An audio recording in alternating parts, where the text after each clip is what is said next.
আসসালামু আলাইকুম ওরহমতুল্লাহ। আমরা যখন সামান্য 2 দিনের জন্য কোথাও ভ্রমণে যাই তখন কত প্রস্তুতি নেই, অথচ অনন্তকালের যাত্রার জন্য আমাদের প্রস্তুতি কতটুকু। আজ আমরা জানব মৃত্যুর আগে মুমিনের সবচেয়ে জরুরি প্রস্তুতি সম্পর্কে।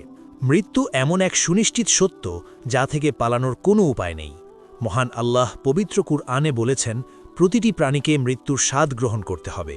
কিন্তু প্রশ্ন হল, আজ বা আগামীকাল যদি আমার মৃত্যু হয়, তবে আমি কি আল্লাহর সামনে দাঁড়াতে প্রস্তুত? রাসূল সাল্লাল্লাহু আলাইহি ওয়াসাল্লাম আমাদেরকে বুদ্ধিমান বলেছেন সেই ব্যক্তিকে যে নিজের নফসের হিসাব নেয় এবং মৃত্যুর পরবর্তী জীবনের জন্য কাজ করে। মৃত্যুর আগে সবচেয়ে জরুরি প্রস্তুতি হল খাঁটি তওবা বা তওবাতুন নাসুহা। আমাদের জীবনের প্রতিটি ভুল ত্রুটির জন্য মহান আল্লাহর কাছে একনিষ্ঠকণে ক্ষমা চাওয়া, কারণ আমরা জানি না কোন মুহূর্তটি আমাদের শেষ মুহূর্ত হবে।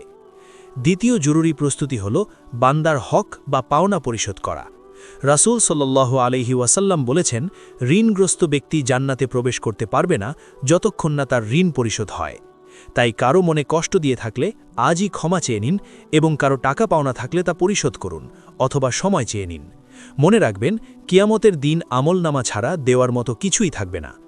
তৃতীয় প্রস্তুতি হল বেশি বেশি নেক আমল এবং জিকির করা, যাতে শেষ সময়ে আমাদের জবান দিয়ে কালেমা বের হয়।